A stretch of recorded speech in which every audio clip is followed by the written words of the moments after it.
J'ai été fauché pendant des années. C'est l'une des pires expériences. C'est incroyablement stressant. J'ai l'impression de jongler avec plus de balles que je n'en ai réellement. C'est terrible. Aujourd'hui, je partage 10 règles qui m'ont aidé à passer de fauché à certains de ne plus l'être. Le meilleur dans tout ça, c'est qu'elles sont assez simples. La première étape a été de prévoir les urgences. Parce que surtout quand je vivais de paie en paie, il y avait toujours des imprévus qui surgissaient de nulle part et qui chamboulaient tout. Tu gères bien quelques mois, puis un pneu crève, ou un souci de voiture arrive, ou tu dois acheter quelque chose pour chez toi. Chaque fois que tu crois avancer, tu te retrouves au point de départ, ce qui peut mener à la spirale de l'endettement et tout le reste. Commencer avec 1 000 $, puis 2 000, ensuite 1 mois, 3, puis 6 mois. Créer un fonds d'urgence a été l'une de mes meilleures décisions financières, car il m'a apporté la tranquillité d'esprit. Cela m'a offert plus d'opportunités de gagner de l'argent, car je pouvais accepter un emploi moins payé en vivant en partie sur ce fonds d'urgence. Ça m'a donné une marge de manœuvre. Quand les choses devaient tourner en mal, ça ne détruisait pas mes finances et ça ne me mettait pas dans une mauvaise situation. Si vous n'avez pas de fonds d'urgence, vous jouez vraiment avec le feu. C'est un tel soulagement contre le stress. Je garde simplement le mien sur un compte d'épargne à haut rendement. Je laisserai un lien vers celui que j'utilise ci-dessous. Vous pouvez utiliser ce que vous voulez, mais au moins pour gagner un peu d'intérêt. Et ensuite, je fais comme si cet argent n'existait pas. Et j'ai une tranquillité d'esprit totale, c'est incroyable. Trouvez la discipline ou trompez-vous vous-même. Tout le monde sait qu'il faut économiser, investir ou agir. Mais c'est vraiment difficile de s'y tenir plus d'une semaine ou d'un mois. C'est extrêmement difficile de le faire pendant un an. Et même si tout le monde pense que j'ai une bonne maîtrise de moi et de la discipline, en réalité ce n'est pas le cas. Je dois parfois me tromper pour accomplir ce que je veux. J'ai utilisé plusieurs méthodes pour cela. Je me suis littéralement conditionné et trompé moi-même pour économiser de l'argent, investir et faire des choses que je ne sais pas faire. Donc je voulais juste partager ça avec vous. Tout d'abord, je perds ma motivation extrêmement vite, donc pratiquement tous les jours. Pendant 3 ans, j'écoutais un livre sur la finance, je lisais un livre sur la finance, j'écoutais des podcasts, je regardais des vidéos YouTube comme celle-ci. Chaque jour pour rester enthousiaste et motivé par rapport à mes objectifs. Cela m'amène au deuxième point. J'ai vraiment défini et écrit des objectifs. Et cela m'a donné une raison de dire non à certaines choses et de dire oui à d'autres. Comme tous ces choix difficiles, quand je n'ai plus rien à donner, je peux toujours revenir à ce grand objectif. Pourquoi est-ce que je fais tout ça ? Quitter son travail pour faire ce qu'on aime, quelle qu'en soit la raison. Sans cela, vous risquez d'abandonner votre budget et de ne pas suivre vos plans, ni de travailler le soir ou le week-end. Si vous n'avez pas une grande raison derrière ce que vous faites, vous allez juste vous épuiser. Ça m'a vraiment aidé. Et cela m'amène au point suivant, qui est de simplifier vos finances. C'est quelque chose que j'adore faire, cet état, c'est encore une fois me voler à moi-même ou me tromper en mettant les choses en paiement automatique, que ce soit pour investir ou pour épargner. J'ai un certain montant qui est automatiquement prélevé sur mon salaire à chaque fois que je reçois un chèque et il va directement sur mon compte d'épargne. Une fois ce montant assez élevé, il est transféré sur mes comptes d'investissement. C'est le principe de se payer en premier. Pour moi, c'est comme me voler moi-même. Pour m'assurer que mon avenir financier est garanti avant que quoi que ce soit d'autre n'arrive, je dois veiller à ce que mon futur soit assuré.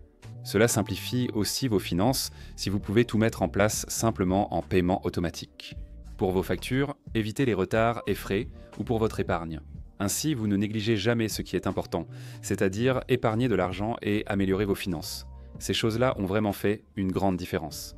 Je garde mes investissements assez simples. Après avoir lu de nombreux livres sur l'investissement et les finances, j'ai compris que les choses les plus simples sont souvent les meilleures. Je fais différentes choses, comme investir dans des fonds indiciels. Après avoir lu Un chemin simple vers la richesse, j'ai arrêté de choisir des actions. Investir dans le S&P 500 surpasse généralement ceux qui sélectionnent eux-mêmes leurs actions, car on perd souvent ainsi. Pour la bourse, je fais surtout ça. J'investis aussi dans l'immobilier, un domaine que je connais déjà. C'est en réalisant que ta rémunération dépend directement de l'impact que tu as sur la vie des autres. C'est une idée tirée de l'almanach. Ça a vraiment tout changé pour moi parce que j'ai réalisé que les emplois que j'avais avant n'avaient pas vraiment d'impact sur la vie de beaucoup de gens. Je faisais des petits boulots comme nettoyer des bureaux sans vraiment impacter la vie des gens et je ne gagnais pas d'argent. Et ce n'est pas forcément juste, ou peut-être comme ça devrait être, mais c'est un peu comme ça que le monde fonctionne. Ou impacter 1 million de personnes, même légèrement, peut les rendre plus heureux, tristes, informés ou éduqués, et te rapporter beaucoup d'argent. Si tu peux changer la vie d'une seule personne de façon incroyable, tu peux lui sauver la vie. En faisant une opération à cœur ouvert, tu gagneras beaucoup d'argent. Donc quand j'ai compris ça, j'ai consacré tout mon temps libre quand je ne travaillais pas à acquérir des compétences précieuses. Cela transformerait la vie de quelqu'un, faciliterait leur entreprise, augmenterait leurs gains et améliorerait leur quotidien, quel que soit le cas. Et à mesure que j'ai commencé à acquérir des compétences précieuses, j'ai commencé à gagner plus d'argent. Et à mesure que tu gagnes plus d'argent, tant que tes dépenses ne changent pas et que tu as toujours ces compétences sur lesquelles tu peux compter, alors tu ne devrais plus jamais être fauché. Si tu aimes cette vidéo, mets un like, c'est gratuit et amusant. Évite les dettes. J'ai eu beaucoup de chance de ne jamais vraiment avoir de dettes, à part quelques fois pour une courte période, par choix.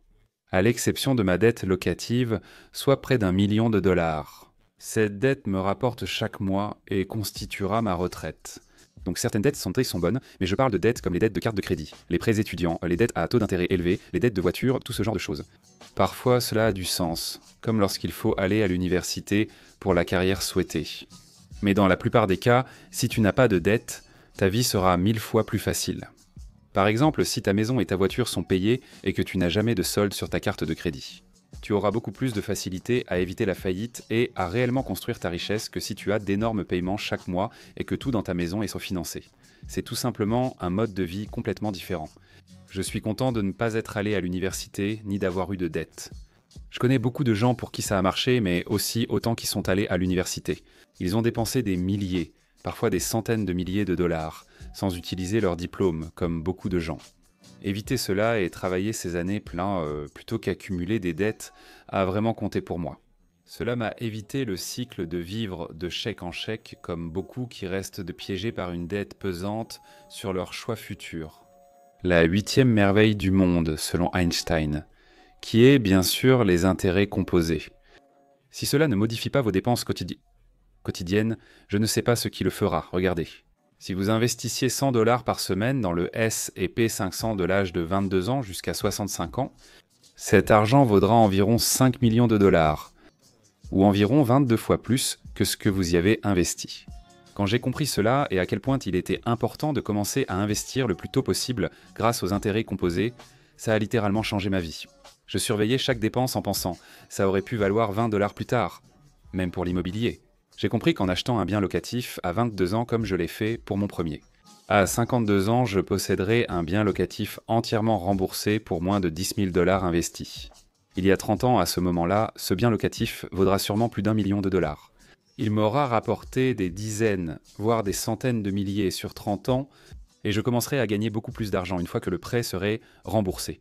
C'est pour ça que je pense qu'investir le plus tôt possible, c'est vraiment quelque chose qui change complètement la vie.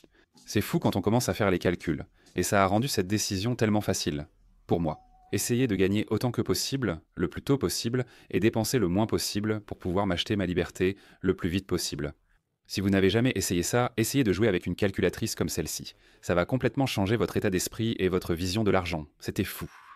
Construisez plusieurs sources de revenus. Honnêtement, je suis un peu partagé sur ce point. Vous voyez, quand je parle à la plupart des personnes riches, en réalité, ils ont fait la majeure partie de leur fortune grâce à une seule chose. Par exemple, ils l'ont fait grâce à l'immobilier, ils l'ont fait en créant une entreprise, ils l'ont fait en vendant une entreprise, quelque chose comme ça. Et puis, finalement, ils prennent cet argent et ils diversifient un peu. Et la plupart des gens pensent « Oh, un millionnaire moyen a 7 sources de revenus. Il faut que j'ai 7 sources. » Ils sont devenus millionnaires grâce à une seule chose, puis ont diversifié. C'est important. Deuxièmement, avoir plusieurs sources de revenus peut être avantageux. Avant, je ne vivais que de mon emploi principal comme unique source de revenus. Et puis, j'avais environ 2 autres emplois, en plus d'investir dans l'immobilier. Et pour tout cela, je n'ai jamais touché l'argent que je gagnais, il allait directement pour moi-même, dans l'épargne ou pour réinvestir à nouveau. Et donc pour moi, avoir plusieurs sources de revenus m'a permis d'acheter certains de ces investissements, ce qui m'a permis de construire ma richesse. Donc il y a en quelque sorte 2 façons de voir cela. Mais si tu manques d'argent en faisant cela, cela pourrait valoir la peine de sacrifier 1 an ou 2 de ta vie, de travailler davantage et d'économiser tout cet argent, puis d'acheter ton avenir avec. C'est ce qui a vraiment marché pour moi. Après quelques années de sacrifice, ma vie est devenue bien plus facile. Je ne me stresse plus pour l'argent car j'ai déjà passé 1 ou 2 ans à beaucoup m'en inquiéter. La règle d'or, c'est en gros de ne pas essayer de s'enrichir rapidement. Cela n'inclut pas le fait de créer son entreprise, de la vendre dans 5 ans et de gagner de l'argent. Cela s'applique plutôt aux méthodes pour s'enrichir rapidement qu'on nous vend partout. Où j'ai essayé ça pendant 2 mois et maintenant je gagne 60 000 $ par mois en faisant ce truc Instagram sans visage. Quoi qu'ils en disent, il s'agit surtout des marketing de réseau et de tout ce qui s'y rapporte. Une personne très réussie, alors que la plupart en dessous ne gagnent rien. Pour citer l'homme le plus riche de Babylone, écrit il y a plus de 100 ans, l'or fuit celui qui cherche des gains impossibles, ou qui suit les conseils séduisants des escrocs et des intrigants, ou qui fait confiance à son inexpérience et à ses désirs romantiques.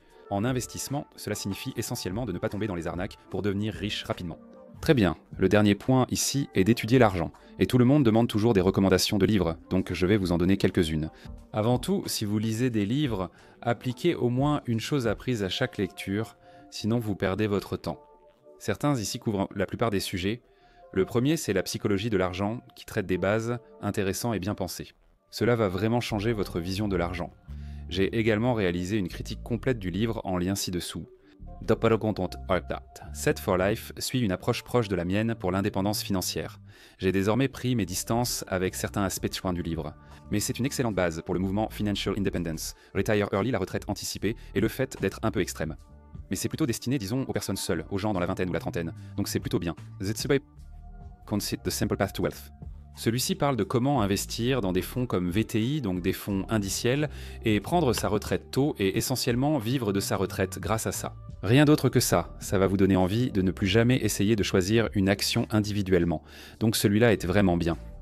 Il y en a plein d'autres que je pourrais mentionner. Voici La semaine de 4 heures, Frank Panay-Rossard. C'est ce qui m'a vraiment donné envie de devenir entrepreneur. Il est très direct et audacieux. Et la principale chose que j'ai apprise de ça, ces entreprises lancées ou ces personnes travaillant en voyage ne sont pas réservées aux autres, aux salariés, aux autres. Vous pouvez aussi le faire. C'est assez accessible si vous êtes prêt à de grands sacrifices. Relancez-vous. J'ai aussi fait une vidéo sur ce sujet. Si vous l'avez apprécié, abonnez-vous.